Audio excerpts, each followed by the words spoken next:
When did you first grow curious about the paranormal? Dare you dig deeper? You are listening to House of Asher.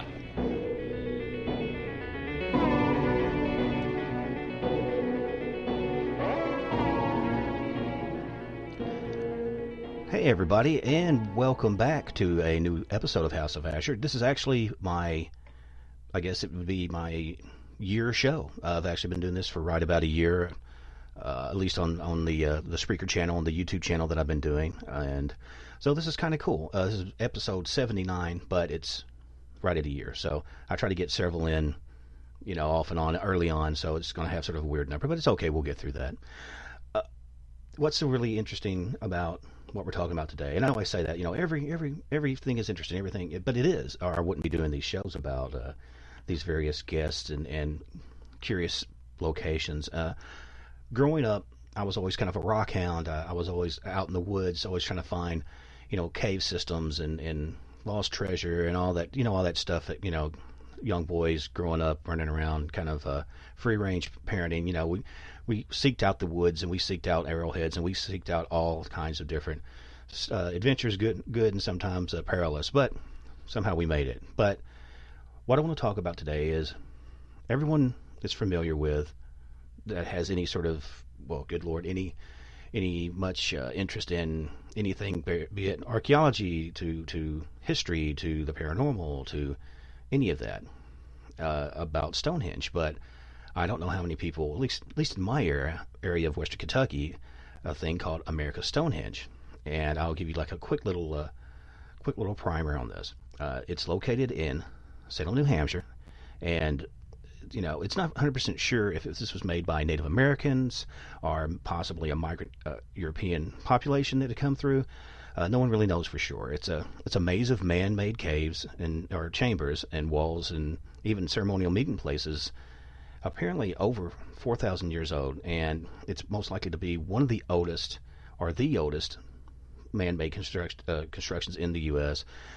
Very much like Stonehenge in England, it was built by an ancient people well-versed in astronomy and stone construction, and it's been determined that the site is an accurate astronomical calendar, rather, to you can still use it today to determine specific solar lunar events for the year. So it's, these guys weren't slouches. They were very learned and knew what they were doing. And it's really interesting. We've, the gentleman I'll be speaking to you with today is, had doctors, people from universities really check this out and really get into it. And the gentleman who I'm going to have on in a minute is Mr. Dennis Stone. And you've probably heard this guy on stuff like Coast and Midnight in the Desert, a lot of really, really large shows. And Mr. Stone is the president of America's Stonehenge. He graduated from Daniel Webster College in 1977 with a degree in aviation management and was a full-time commercial pilot for over 35 years before his retirement in 2016.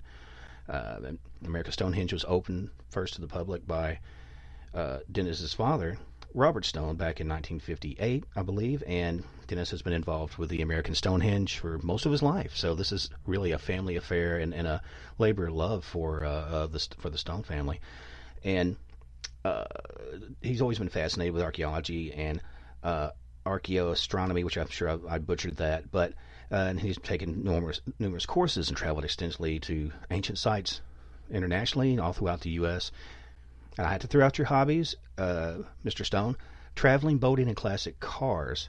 Now, I'm kind of a car nut myself, so we're going to have a whole lot of stuff to touch on. But I want to welcome everybody, Mr. Dennis Stone. Welcome to the show, Dennis. Well, thank you so much for having me on, Steve, and congratulations on your anniversary.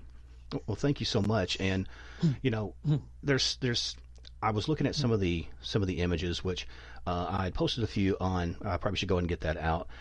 If you go to Steve E. Asher, all lowercase and together, I have a few of the images on there, which you can also follow links to Dennis's page, and we'll also be giving out his links to his pages and various events and different things that are happening here in just a few. But make sure, I don't know if you're listening to this program on Spreaker, which is where House of Asher originates, and also goes to my YouTube page, House of Asher Podcast. So plug, there's all that. But do you want to go ahead and put out your your address real quick, and we'll hit it a couple more times throughout the show. Oh, sure, Steve. Yeah. Our website is stonehengeusa.com, and there's a email in there, info@stonehengeusa.com. You'll see it in it, but it's stonehengeusa.com, phone number, email address, and it'll also tell you about an app. There's actually an app download that you can do under America's Stonehenge. It's something new we just started last June, and it's actually like a tour you can do on your smartphone with pictures, audio, and text. So it's kind of a nice kind of a virtual way of taking a tour of our site, and you can use it either on our site touring, or you can do it at home in your easy chair there. So and we try to answer every question and get back to people if they have any questions or anything they need help with. Awesome. Well, that was one of the things I was going to say to you right off the bat, is that how well your page is put together and how interactive it is. And like you said, you can virtually explore it, from an easy chair, and that's, a lot of us live so vicariously through, people that get out there and do this just and that. Like, I do paranormal research and stuff like that. So there's always people going, oh, well, tell me about your latest hunt. Tell me, and sometimes it's like, well, it was really cold and we were way out doing this, and well, you should come. Like, I'll just look at the pictures, So that's just the nature of people. So yeah, just bring me back the goodies. I want to see the goodies. But exactly, yeah. So if I can ask, where and how, and I mean, how did this all come together? Is this something that your father discovered? Was this a land that came to him? It was just inherited down? Has this been in your family that many generations? Or kind of give me the origins of how you come across this. And for one time, I think it was called Mystery Hill. That's correct. Yeah. And, okay. That's a great question. Actually, my dad had back in 1955 had started a new job at AT&T Bell Laboratories as an engineer, and he had spent a couple of years in the Coast Guard up in Newfoundland, not too far from where the Vikings had landed eventually, and he had always an interest in history. So by 1955, I was 1 year old. My sister hadn't been born yet, and he was on Friday nights. He used to listen to a radio show, one of the largest radio stations in New England. It's out of Boston, and the show was called Yankee Yarns, and the talk show host was Alton Hall Blackington. And on that Friday night, they were talking about these strange stone ruins in Salem, New Hampshire, and it's the next town to where we lived, about 8 miles from our home. He had never heard of this place, and he was quite amazed by just like we're doing right now, talking about the place. And so that was 1955, and that really got his interest going. And coincidentally, he was at a barber shop right after that, and he was waiting to have his hair done. He picked up an old magazine, and he was looking at it, and the feature story was about these same, stone ruins that he heard on the radio show the Friday before. So he asked the barber if he could take the magazine with him, and he said, well, how old is it? And he goes, well, it's a 1952. It's 3 years old. And he goes, take it. So that weekend they were at my aunt and uncle's house. It's kind of a social gathering. They played cards and got together with about 10 people or so. And at some point, my dad took the magazine and put it in front of everybody, and everybody kind of passed it around. When it got to my aunt and uncle, they looked at it and said, oh, wow, we used to go to that in the 1930s. When my aunt and uncle were dating, they'd ride their bicycles down to this place, and they'd have picnic lunches on top of the rocks and everything. So my dad's next comment was, can you find it? And he said, well, it's been 20 years, but maybe we can try it tomorrow, which was a Sunday. So the four of them came down. They eventually found an old dirt road that they remembered. They did discover the road, or find the road, and they got up on the site, and my dad went underneath the chain link fence that's still there today to protect what we call the main site, and the rest of them stayed outside waiting for him. And he was in there for quite a while, and finally came out and said, this place is absolutely amazing. And he mentioned he'd love to get involved with it, maybe open it to the public, do research, and because my mom's comment was something about he had rocks in his head. So that's how it all began in 1955. But you're right, he did open up in 1958, and I just went through some of the old records. He opened it on the summer solstice, which is kind of a coincidence too, because the work on the astronomical alignments didn't begin until 1967. So that was another one of those little coincidences. And then because people tease us about a last name Stone, so there's a lot of little coincidences going on there. So that got my dad for the rest of his life, interested in this whole thing, about ancient stone ruins. So that's basically where it began. Well, it all depends on if you believe in fate or synchronicity or whatever. It does seem like there were a lot of different little happenstances that had a convergence. And, I don't know, again, how much you believe in that kind of thing, or if you just felt like you kind of lucked out. But, yeah, that is very telling, because like you said, it's funny how quickly people forget history. Because like I said, I guarantee, if they were playing on it, their parents were playing on it, and probably their grandparents were playing on it. Because I assume it was always sort of out in the open.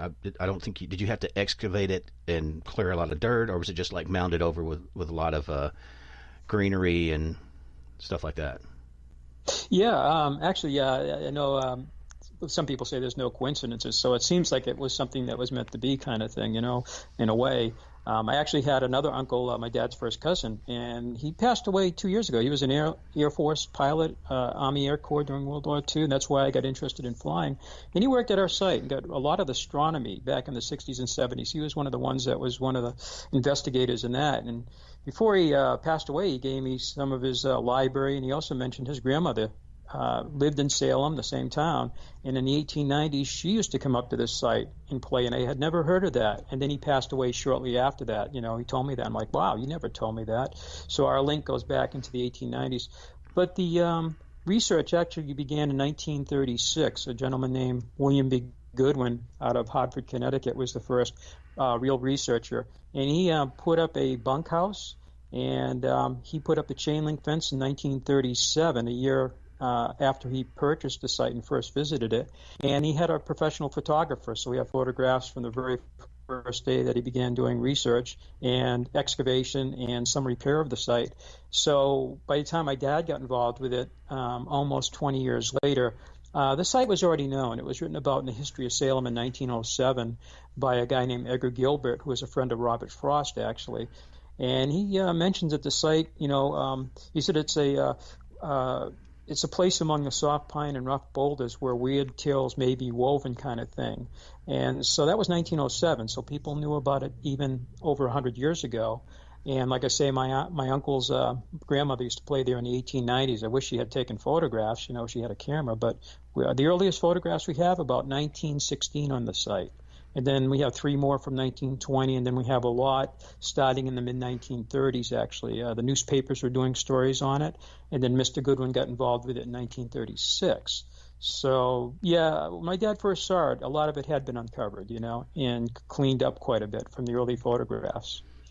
Well, it seems that, to kind of borrow from some of the things that you've said, that and Mr. Lovecraft, there's sort of an eldritch quality to it, because everyone, even in the times when it was kind of forgotten, there's sort of a magical, mysterious quality to it, which, one person would go, well then, okay, if it's magical, why not be there? Then you'll always hear in stories, oh, well, that's the magical woods, we don't go there, weird things happen.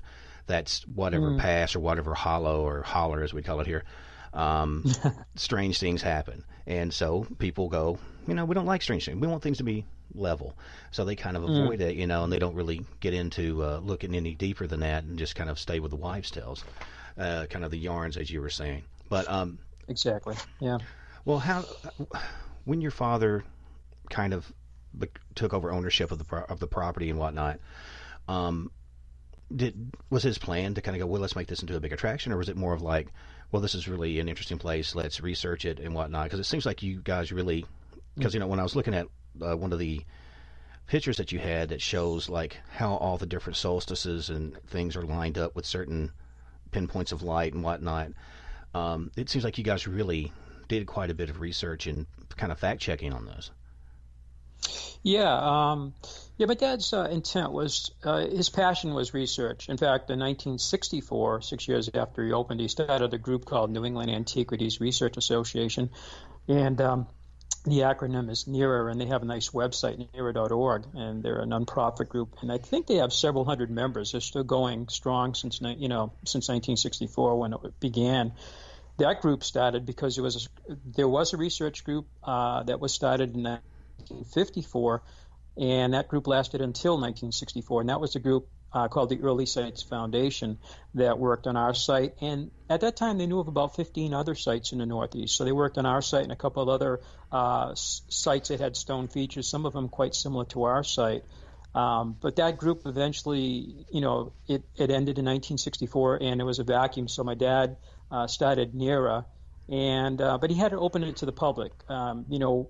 We were limited capital, basically, so to keep the place going, he had to open it to the public. Plus, that brought the public in and hopefully got their interest in the site, too. That was really the way to fund it and keep it going. By 1970, it became a state historic site, but it's still privately owned and operated. And my dad originally bought about 20 acres. That was the property that Mr. Goodwin had, but it didn't include a lot of the astronomical alignments, which we actually discovered later. And if we hadn't done that, there would have been homes up on top of the hill, and some of these homes would have obviously blocked the astronomical alignment. So my dad ended up purchasing about another 85 acres. We have about almost 110 acres today. I guess it's 106 acres total, to basically protect the entire hill, from development. So, he didn't have to do that, but in a way, but he did it, and we're very thankful today he did, because the cost of property up here is soaring. Each acre's into the six figures, just for raw land. So we protected the entire hilltop. And so opening up as a museum was one of his goals, and it took about 3 years. And then in 1958, we opened it. And it was Mystery Hill Caves. They changed the name to Mystery Hill in I believe it was 63, because people thought it was like natural caves. And these are man-made chambers, as you mentioned. So we kind of changed it. And then in 1982, it was changed to America's Stonehenge, but the name of the hill is still on topographical maps as Mystery Hill. It really didn't have an official name. Some people called it Patty's Hill, and it had various names, but it was my dad that really named it. And so the name of the hill is still Mystery Hill, but the business is America's Stonehenge. Okay, well, I had a couple quick questions, if I can interject. Sure. First off, I'm sure you guys realize how lucky you were for the fact that, from what I'm looking at, it seems like the site was not really pilfered that much. And, like a lot of times when, like in Europe, say if there was a castle and whatever, the families died out or whatever, people would start borrowing stones and taking this and that and fortifying their own homes with it, or making small fence lines with it. You guys kind of lucked out that apparently it didn't happen, or it may have happened somewhat. I don't know if it did or it didn't. But you had mentioned a few other locations throughout the Northwest. Were there any sort of direct lines, almost like touching on ley lines or lap lines, as they like to call them? I didn't know if there was any sort of uniformity to it, like there's like, okay, well, this forms a grid, or this forms some sort of, you just hear about sacred geometry and stuff like that. A lot of times these things are built with very exacting measurements and put in certain alignments. So I was just kind of curious if there was any connection with those other sites.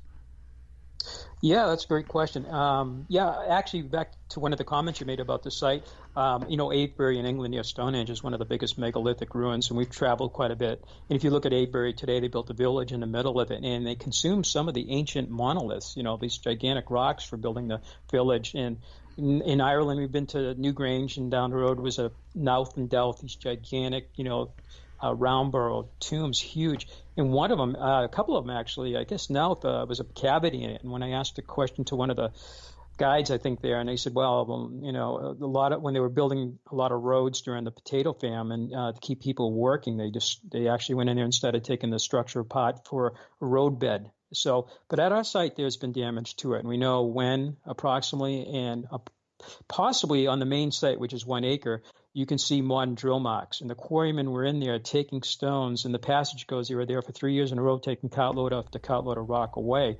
Perhaps 25% up to perhaps 50% of the stones were taken away. And of the remaining part, you can see it in the early photographs, and then some restoration work that's done. So we're kind of fortunate in a way they didn't do more damage to the site, but they didn't touch the 100 acres of stone walls, and these walls are part of the site. Unfortunately, they didn't touch those. Those are pretty much as they were, and they contain windows. We have serpentine walls. We have astronomical alignments out there. Thank God they weren't after all those stones. Otherwise, we'd have almost a big barren hill. But this is true of, whether the pyramids in Egypt were stripped of the white limestone, Right. It's just a worldwide problem, really, and it's everywhere. But back to ley lines, there are sites that are lined up. True south of us is a effigy mound of a turtle. It's about 15 miles south. It's called Turtle Mound. It's, I believe, in North Andover, Massachusetts. And there are other sites in New England that seem to be on some of the astronomical alignments. And 6 years ago, my son was actually using Google Earth, not Google Map, but Google Earth, going along and seeing if he could line up some of the other New England sites. Just, and he was in college at the time. He had a little bit of time to do this, so he tried it. And that actually made it on the America Unearthed program with Scott Walters on History Channel. And that line actually goes off our summer solstice sunrise, and it goes across 3,200 miles, and it goes right through the large trilithon at Stonehenge, the U-shaped pattern. It's the largest one there. It goes right through the center of that. But sometimes people use Google Maps, and the Earth is round. It's not, flat, so it creates a problem. And they go, it doesn't work. It's like, well, you got to use Google Earth. And you can try it. And on our true south alignment, besides Turtle Mound, it goes through Machu Picchu. It also goes on the winter solstice sunset. It's Teotihuacan, the moon pyramid, which my dad and I visited in the 80s. It's not the biggest sun pyramid, but the moon pyramid seems to go across that. We'll need more work on that, because if you're off just a little bit, you can miss, something 1,000 miles away will miss it completely, but we did it over and over and over again. With our best effort, it seems to be. And then the equinox sunrise goes through some of the pyramids in the Canary Islands, which a lot of people don't know exist. And then the equinox sunset goes through Chaco Canyon in New Mexico, So there are some things that are lined up with that, part of that Earth, sacred geometry. I tell people, try it, and see what you come up with, too, and see if we made some errors, if we're on the money, with it. Because we did it many, many times, and it seems to work, and our visitors say, oh, yeah, it does work, So if there's any errors, we'd like to hear about that, too, Right. Well, the thing that it always gets me is, and I'm not necessarily talking about your particular site, but anywhere, anytime you do research, you're always going to have naysayers, or you're going to have someone to go, well, like you said, well, this doesn't quite line up. This is all part of research. It's not called, I've got it all figured out. You're researching it to try to figure out, or at least get some working understanding of the mechanics of and why and the whatever's. But you were talking about where they were quarrying and taking stones away. Did they leave like any indentions? And I was curious if you ever had someone do sort of an artist rendering of what they think that the full intact site looked like. It would be a guess. Unfortunately, I know photography goes back to that era. It was in the 1850s. What we'd love to find would be even a charcoal drawing of the original site, but so far that has not turned up. But there have been some educated, guesses as to what the site looked like, and then people do a sketch, that kind of thing. But they were using it for local projects. It was kind of during the Industrial Revolution, and the cities were going up on the rivers all around New England, textile mills, et cetera. And the cities were being built, and some of these stones, we think, ended up 4 or 5 miles away. There's a couple of stone bridges, and those bridges, unfortunately, one is called the Policy Road Bridge, and it was beautiful. We got a nice picture of it. It looks like some of the gigantic roof slabs that came off some of our chambers, and you don't see any modern drill marks on them. They could have come from our site. And that bridge was taken down in the 1950s. I've walked around there to see if I could see where they may have thrown these gigantic slabs. They may be underground, ground penetration radar might detect them. And then that bridge that was built in the 50s has now been replaced with a more modern bridge. So, somebody might have taken those big slabs because, hey, I want that rock at my place for whatever reason, or they could still be in the ground there. Right. But, so yeah, there's been damage to our site, just about any ancient site you visit. There's people pilfered, they recycled some of the stonework, which is too bad. I know we have perhaps, in America we're not teaching about our past very well. We have these megalithic type sites, and I think there are about 800 on the northeast, and out west there's something like over 200,000 mounds. Ohio had over 10,000. There may have been up to 1 million, and many of these are pyramidal, some are geometric shaped, some are animal shaped. And I grew up not knowing about one of them in school, right through college. I never heard of these mounds. I might have heard the word mound builder, but I didn't really connect it with anything. And then on the West Coast, there's the same kind of line drawings in the desert on the Colorado River. In Blythe, there's about 130, I believe, geoglyphs. They look like the ones down in Peru, the Nazca lines. They look, when you look at them, like, oh my God, I think I'm looking at Peru.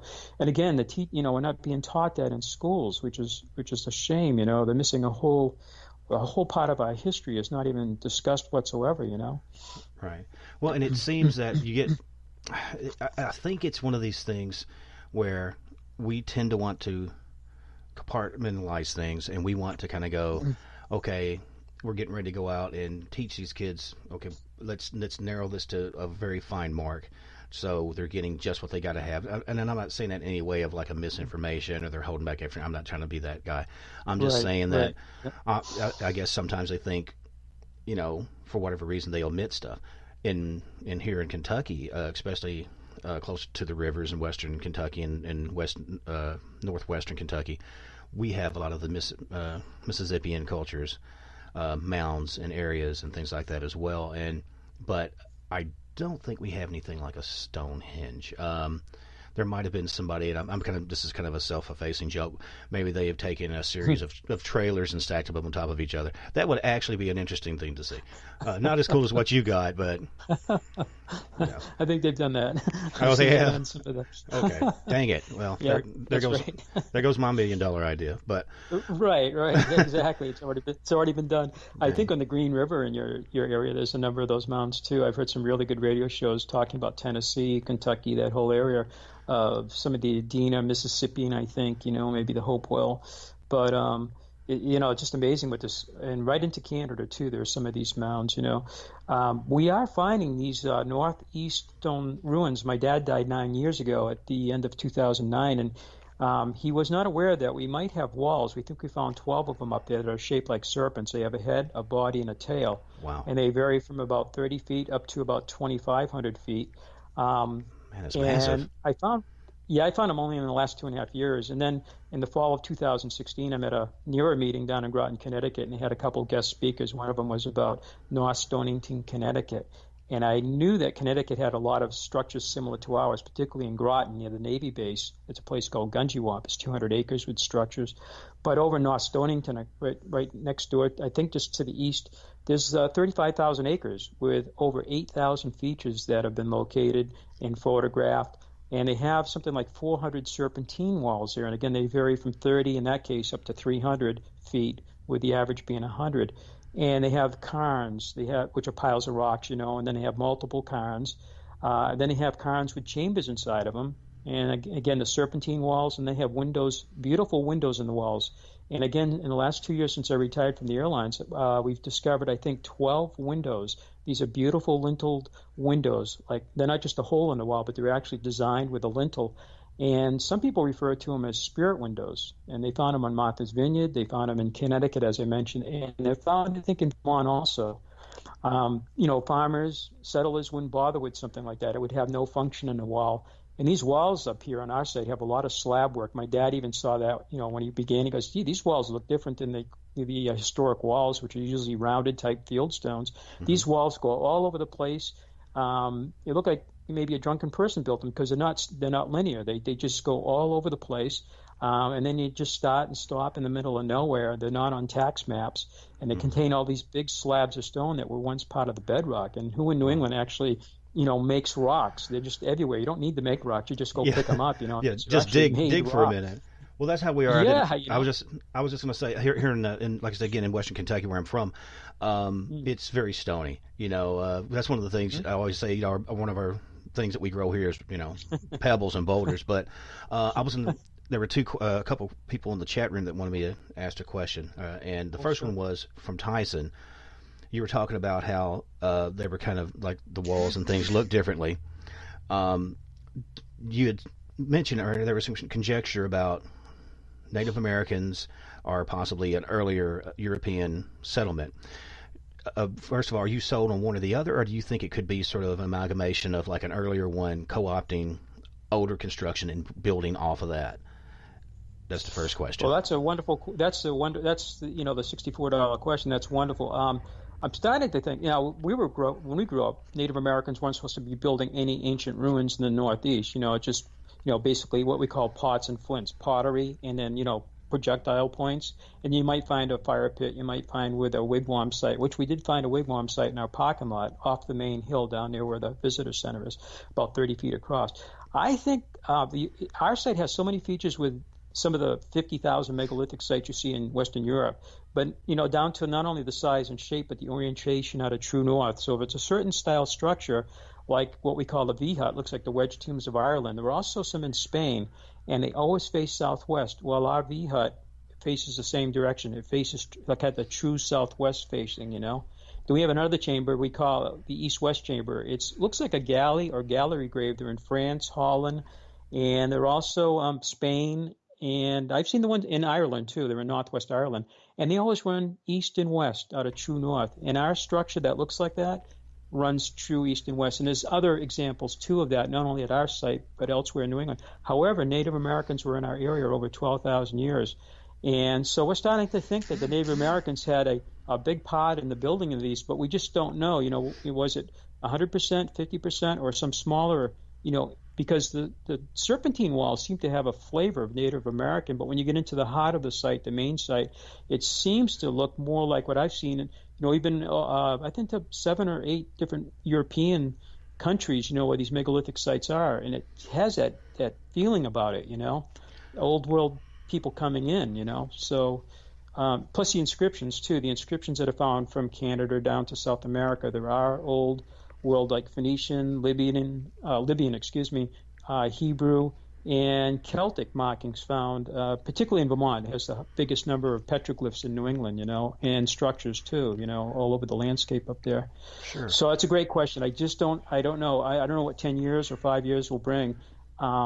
And it depends who you talk to too. Some people lean more Native American, some lean more towards Old World. Mm-hmm.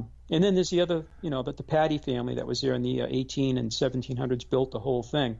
But we are finding these same type of sites, not only in the Northeast, but we're finding them in the eastern part of Colorado. A lady spoke after that gentleman spoke about North Stonington, and she's showing the same serpentine walls, these U-shaped walls, which we have at our site. We have one big U-shape. I call it the D-shaped wall, actually, because it has like a side on where the flat side of the D is. And these sites do, too, in Stonington and all the way out to the eastern part of Colorado. Wow. And the serpentine walls, the cairns, and even in Alabama, they called rattlesnake walls in Alabama. And there's a 40-square-mile area there with cairns, standing stones. And even Georgia has some of these features, too. So we used to think it was just here, up in our area. But it seems like it might be spread across the landscape of the U.S. Well, I was going to say real quick before we jump to this next question. It sure. Seems like, most people think of, like, okay, if you're going overhead and you're looking for structures, you're going to look for kind of like the kind of classic Roman squared up house and all that. But like you said, earlier cultures didn't necessarily go by that. They didn't, a lot of times it would be kind of like a yut, or however you pronounce it, rounded and whatnot. You had made a comment about Viking related stuff. I was going to ask about like anything in regards of runes and like, like the, what do they call it? The X, like the X with the mark through the bottom of it, what do they call it, the hooked X? Hooked X, yeah. So I did find one at our site. It's on the cliffs, the west side of our site, where there's a glacial cliff shelter. And in that shelter, back in the 1950s, they found pottery that dated to about 2,500 years old. But just south of there, along that long cliff area, we found what looks like Ogham. I found it in the 1960s, and we lost where it was, and we just found it again last year. We actually relocated because he took pictures of it, and he goes, with a question mark, Ogham, back in 64. But next to that, we were looking, and it looks like a hooked X, so I did show it to Scott Walters, who's really interested in that. And it's one of those things. Usually when they find a hooked X, it's with other, with other letters of the alphabet with it, but this one was kind of by itself, and it looks like it looks exactly like the hook X, But they've been found on the Narragansett runestone in Rhode Island, the Spirit Pond runestone up in Vermont, up in Maine, the Kensington runestone out in Minnesota where Scott lives, and even Christopher Columbus signs his name with a hooked X, and there's other hooked X's too. One on the Westford Knight from Westford, Massachusetts, and I think over in they found a couple over in Europe too, but it has been found, and I think in the Larson papers, if I'm not mistaken, from the 14th century, the 1300s. I think that was one of the shows that Scott did, So yeah, we have one, but it's not determined whether, it's frustrating to know if it was intentional or not. Well, let me ask you one thing. I believe you mentioned you were talking about the ogum. That you're referring to the red. Is that the red dye that you find a lot on bones, or am I getting that confused with another material? Oh, that would be the red ochre, and that they have found red ochre sites in the Northeast. Besides elsewhere across the other side of the ocean too, and in the northern part. I think up in red ochre has been found in Canada. It's found at a number of sites, and but this is ogum, this type of writing. According to mainstream, it started in Ireland, but they have found examples in Spain, Portugal, I think France, and I believe elsewhere. I think in England too, and I think up in Scotland too. And in America, we have found it from Vermont, and we have some examples at our site going all the way out to the Milk River in Canada. I think it's in Alberta, I think, and then further into the south. These ogum markings have been found, but they don't contain vowels, so they call it ogum consine on this side of the ocean. And there's a big argument: are you looking at ogum? Or are you looking at just something else? Some people say ant tracks or root marks, but these are along the edge of stones, just like you'd find over in the old world, in Ireland, for instance, right on the edge. They use that as kind of a stem line. And we have one example stood up in our building, a 7-foot monolith. It has a beautiful notch on the top, and it was found in 1975 fallen with another monolith that had fallen on top of it, kind of protecting the markings. And this, when you walk into our visitor center, you can go over and look at it. And Dr. Barry Fell from Harvard University examined it during the 1970s.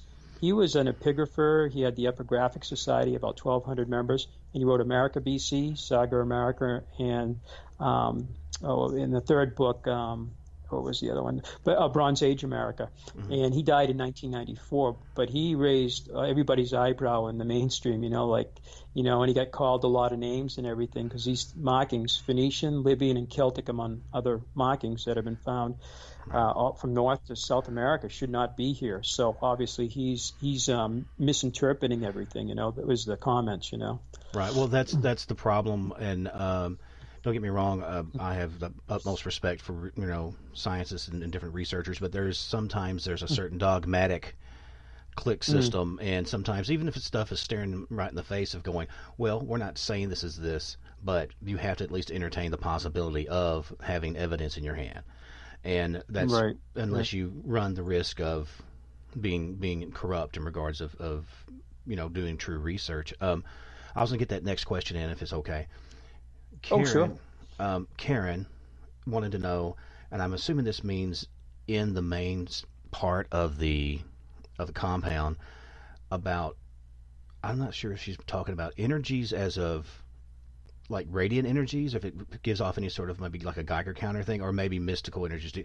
Obviously, you said there's a feeling when you're there. Have you ever had anybody go through with any sort of type of telemetry to try to figure out if it's giving off any sort of pulse or energy or magnetics? Well, it does. It does have a magnet. I think the rock has iron in it, but when they go up there and they've been doing survey work like they did in the 70s and the 80s, and also we have people up there flying drones. And we have a guy up there doing thermal imaging on the site with like the latest. It's really cool. But they reported instances of, not lining up correctly, being disturbed by some magnetic effect or whatever. There's right. Quartz and quartz crystal. We have the hill does have a fault line. It's part of the Clinton-Newbury fault line, which is off Cape Ann in Massachusetts. But this goes right through the center of our hill. It's split in half, and you can actually see it. And the ancient people took advantage of that because some of the big slabs that they took off, multi-ton slabs, roof slabs, and wall slabs, were taken along that fault line. It makes for a very nice edge on one edge of the stone, and then the other sides they'd have to dress it using a technique called percussion flaking. And I have read that in Wales and England, there's about 700 stone circles, just as there are up in Scotland. But the ones there in Wales and England are located, every one of them is located on or right next to a fault line, just to throw that out there too. So there's some feeling that the ancient people did it on purpose, and that there is an energy given off. We know that quartz has energy, or if you bend it, the piezoelectric effect. And so it may have been one of the reasons they chose our site, But it does have a very, very obvious, the whole hill's cracked right in half, and we have geologists that have looked at it and everything, verifying that, So mystical energy, I don't know. We've had people like Hans Holzer at our site, and he brought up different psychics in the 1970s. He wrote a book in 1992, I think it was, about our site and the experiences of his psychics. And they brought up 4 different ones over 4 different parts of that year. They didn't know each other, and they did have some similar, experiences, or they sensed the same kind of thing. It seemed like you'd have to read the whole book, but it was who the people may have been who built the site, what they used the site for, that kind of thing, And then we do our paranormal thing in the fall, just before Halloween. We've had different people come up there, and groups of people, usually 30 people come up, and they usually do it in the evening, and they do like a pre-hunt in our visitor center. They'll explain all the equipment they're going to use and what they might see. And then after the hunt's over, I think they do about 2 hours, and they come back down and they do like a post briefing on that, And I worked in the airline. I was usually gone weekends. I like to work Friday through Monday because I got better schedules. We bid our schedules. So I was usually gone for most of them. So when people try to pin me down, it's like I wasn't there for most of them, Right. Because I was 35 years with the airline. So I missed most of that. That's when they usually do them on weekends, Right. Yeah, that's the thing. Is just sort of like, so what happens? I was like 30,000 feet, going 800 miles an hour. I wasn't there. Which right. I'm sure I have the numbers and the high off, but I'm sorry. Well, the thing was too that the way that you guys handle it, and I wish that was done more here in regards of cave systems, which we have cave systems through here that are connected with Mammoth Cave and stuff, but they don't really use don't really do a lot with tourism on it, which I think they feel it's protecting it. But if you endear a site to people, as long as you have the proper security, I think once you endear it and they feel, oh, this is ours, this is our part of our heritage too. Right. It's a lot harder to want to go deface that thing. It's a lot harder to not want to care about it. And to me, when you introduce the public to a degree, obviously under certain restraints, to me, like you said, that's when it really takes on that life of its own, and more or less just, like you said, becomes more of a phenomenon than just a project you guys are working on. I will ask you sometime if you happen to have any pictures of like you were talking about the hook decks and some of that. I would love for you to send that. I do want to tell the listeners, please make sure to go to stevieasher.com. That's all lowercase and together. And I'm going to have some of the photos of some of the locations we're talking about. And also while we're on it, make sure and check out Dennis's page, which is again... Yes, it's StonehengeUSA.com. Right. We were discussing a little bit about different events and different things and conventions and whatnot. Did you have anything like that coming up in the near future, or do you have any plans on having any sort of events that tie in your location with whatever, be it a solstice or whatever? Yeah, we do that, and it's on our website. The next one should be February 1st. When we began the work in 1967, we thought we might have an alignment because we knew these stones were out in the woods, and Goodwin knew about them too. But they're actually, like I mentioned, some of the stones were on somebody else's property. But the work began, we just had that anniversary, the 50th year on that, 1967. So that was one of our anniversaries. And then because 80 years before that, Mr. Goodwin began. And then last year we just had our 60th anniversary open to the public. But we do put those dates. We found out we not only have the solar alignments with the solstices and equinoxes, but we have what they call the mid-season or the cross-quarter days. And these are the days like roughly around February 1st. May 1st, August 1st, and November 1st. The ancient Celts, they celebrated those in a bigger way than they did the actual seasons. And they actually were these days were the beginning of the season. So like the beginning of spring would be February 1st. Actually, in the old calendar, it was around the 4th of February. But for convenience, we moved everything to the 1st, I guess. May Day would be the beginning of summer, end of spring. By the time of the summer solstice, that would be the midsummer solstice, June 20th roughly, and then August 1st, we'd have the end of summer, beginning of the fall season, and then fall would be September 20th or 21st, whatever year. That'd be kind of the mid-fall. November 1st, All Saints Day, Halloween, the All Souls Day is the beginning of winter, the end of fall, and then you get to December, which we just had 2 weeks ago. We had our celebration for the winter solstice. We had a lady, she's from Holland, and she's been putting on a celebration since 1992. So the weather was good this year, and she did a big celebration. We had a really nice turnout. She did it on Saturday, the day after, because people are out of work on that day, and it's the beginning of the the Christmas vacation week and everything. So she moved it to Saturday from Friday, and the weather was nice. And Friday was kind of nasty anyway. It was rainy, and it wasn't snowing, but it was rainy and cold. So we moved everything over to Saturday. We had planned it that way. So on that website, we'll have our schedule of the different events. In 2025, we have, I believe, is the next lunar major alignments. And I'm sure at Stonehenge and some of those other thousands of sites that have lunar alignments, even some of the ones in Ohio are aligned with the lunar cycle. Mm-hmm. We'll be watching for that. It will be the lunar major north and south. And something to look forward to there, to actually watch that. Awesome. Hey, I had another question that was that I needed to get to you because I've always want to make sure to involve people as much as I can with it. You were talking about ground earth penetrating. What's it? I forgot. I'm blanking on the term. Where they shoot no problem. Yeah. The images, where they'll pull images from vibrations in the ground, and it comes up, and you can get an idea if there's things underground. I forgot what.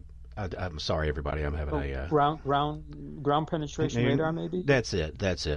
And you had mentioned something about that, and I'm not for sure if you told me that you'd had that done, and if not, or let's just say hypothetically, the question was, if you had that done, and say you had found an additional chamber or chambers, especially if it's something that was maybe in it that looked like some sort of sarcophagus or some sort of burial chamber. Would you be able to check that out, or is that something you'd have to then contact, like the park system or something, to get that okayed, or if it's with your property? Because unless it's an obvious entity like a skeleton, I think then you would probably have to call in like state police or something to look at it. But so what's the ins and out on that? Yeah, first off, the company actually was our neighbor, a quarter of a mile away, and it was part of a company called Klein. And Klein made the sonar that found the Titanic, and they looked for the Space Shuttle Challenger. In fact, a school teacher from New Hampshire was on that. Their sister company was Geophysical Survey Systems, and they were right down the street. And in the mid-'90s, they came up and they brought up the customers from all over the world, and they were using our site to demonstrate the equipment. So I had our archaeologist, who was a past president of the New Hampshire Archaeological Society. She's been with us 30 years, but in the 90s, she was there, and she would actually help try to get these guys to look at some interesting features. And they found a couple fire pits with that radar. And they looked at some of our underground drainage system. We have complete storm system built by these ancient builders to keep the place dry, the main site dry. So what did that look like on radar? So we did that. And then we asked them for a couple other things they did. In one of the areas to the west, outside the main site, maybe 100 feet away, and when they were out there, it's just flat bedrock, and we thought it's just solid bedrock that goes down miles. And they ran the radar over it several times, and they brought it to our attention, said, you have a cavity, either man-made or natural, down here. And they gave us the size. It was about the size of one of our chambers. In fact, one of them called the Chamber in Ruins. And we said, well, to our best knowledge, we think it's solid bedrock. In fact, our archaeologist, her husband was a doctor of geology at Tufts for 30 years. So she had a pretty good geological, person to help her out there. But we never got into going down and looking into that. The radar at that time wasn't as good as it is today. The software and the hardware is 20 years later. It's really, really good today. But they could see these images and said, you do have something down there. Now, it could be natural or it could be man-made. But we haven't attempted that. And part of the problem is it takes time to do this. You have the resources, the money, the person to do it. But if you disturb anything in archaeology, you kind of destroy it. And now there's new testing called like optically stimulated luminescence and surface analysis. If you disturb anything, you may have just ruined a dating method. So they can actually do direct dating with OSL or the surface analysis. And that's very expensive. You have to send these cores out to a laboratory. One of the places is Denver you send it to, over $1,000 per core. But they can tell you when that soil last saw the light of day. So if you build a wall and soil very gradually accumulates next to the wall, you get down near the bottom of it, you send it in and say, well, the wall was there first, the dirt built up secondly, and the dirt's a couple thousand years old. Now you show it's not a historic wall built 200 years ago. So we're very, very careful about touching anything. And if it was a grave or anything like that, it gets a little more complicated. But basically the land is our land, and we're not supported by state. We pay taxes. We're not supported by the town, state, or federal, So the Graves and Repatriation Act, I don't know how that would affect us. We think the site itself is a ceremonial site and may have been burial. And like Stonehenge, it's an astronomical calendar, and it's set up very high. So we don't think it's a place where the people were living, basically. But it's possible. The New England soil is very acidic. It eats up bones within a couple hundred years. So if you have bones, somebody buried a couple thousand years ago, it's basically soil today, because of the acidity in the soil. Sure. And then you also get into anything like, we have a lot of limestone here.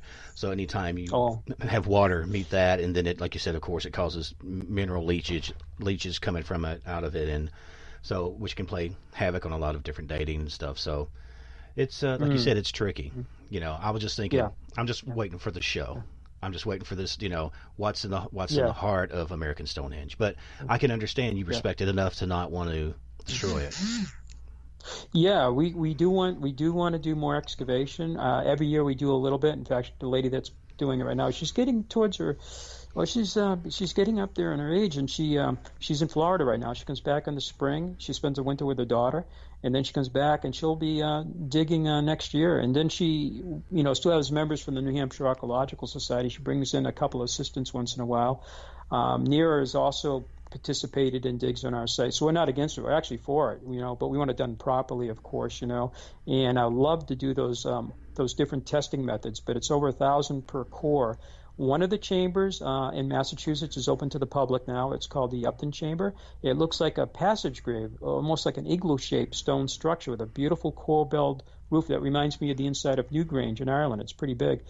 They did some testing with OSL, and they did it in 2011. The people that do research on our site were doing the restoration on the chamber, and they took the cores. And every mainstream archaeologist, historian says, well, that chamber is probably a tanning structure or something, a root cellar maybe, or something else, and it might be 200, 300 years old. Well, the date that came back didn't say when it was built. It said when it was sitting there, and the medium date on that was 1480.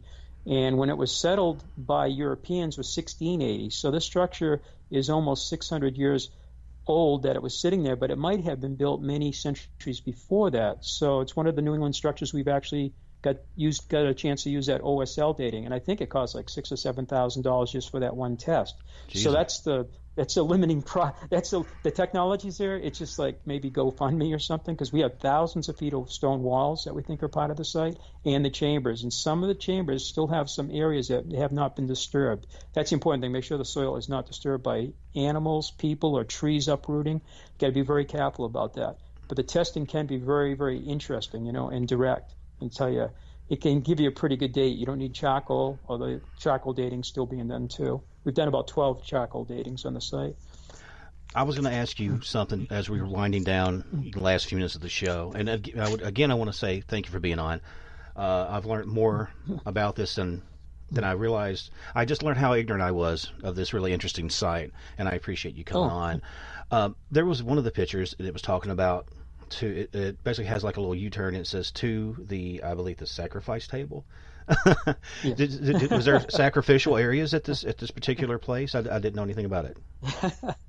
Yes. Well, actually, that table is pretty interesting. It's shaped like a bell. It's about 9 feet by 6 feet. It sits up on 4 legs. And Mr. Goodwin, I think, 80 years ago, I think that name came either because of him or somebody that was working there doing, helping, because he had a crew there, Either he or somebody else named it that. We don't know what the stone is. We don't believe it is, however, a lye stone for making soap. Usually they're about, 36 inches across, an inch, thick, and they have a very shallow round groove on it. This is a very deep groove. And the groove actually is trapezoid in shape. It looks rectangular. I don't know if you have a picture of the table in front of you, but the table's bell-shaped. The groove is actually a trapezoid. And we measured the groove, and it's like 49 inches at the base. It's like 41 at the top. And the length of it's just under 67 inches. And if you use a megalithic yard, which is used on megalithic sites in Europe, it's 32 inches, 0.64. If you do use that measurement, or 2.72 feet, you find that the chambers, the groove on the table itself, the width, the length, and all of that come out nice and neatly with either even megalithic yards or like 1.5 or 1.25 or 1.75. And that's true of all these, we're actually starting to measure all the different structures. But 80 years ago, MIT guy named Roscoe Whitney was hired by Mr. Goodwin, and he said at the time he had a plane table and he measured everything. He did a wonderful job, profile, plan views, cross sections, and we still have all those records. And he says, I don't know what whoever built this didn't either give a damn about linear measurements or knew nothing about them, because I've looked at inches, feet, yards, old rods. This site does not conform to any of that. So if the site was built by the Patty family in the 1800s or late 1700s, they weren't using the measuring system of the time. They were using something that looks like, we think, a megalithic. And that's found at Teotihuacan. And down there, they're finding what they call 83 centimeters. Well, that happens to be 32.64 in South America. And again, at Poverty Point in Louisiana, there's a doctor from BYU that's been doing measuring, and he says, I got 83 centimeters popping up in multiples of that. And I said, well, what the heck is 83? Turns out it's 3264. So we're looking at measuring systems too. And in New England, there's some of these sites that are starting to measure them, and they're starting to find the same thing too. So it may be another piece of evidence, of old world visitation possibly. Absolutely.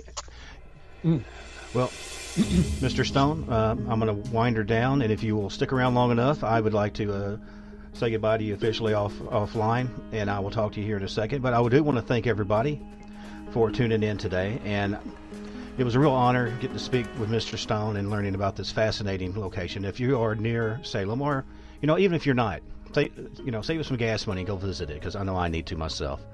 But I want you to get out there and enjoy the rest of your day.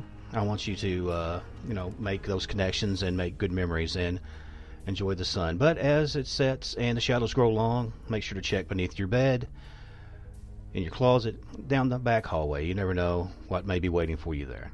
And so just make sure to love each other, love yourselves, but don't be afraid to, wonder and maybe even get a little scared, because sometimes there's discovery in that. So until next time, everybody be well, and I'll talk to you again.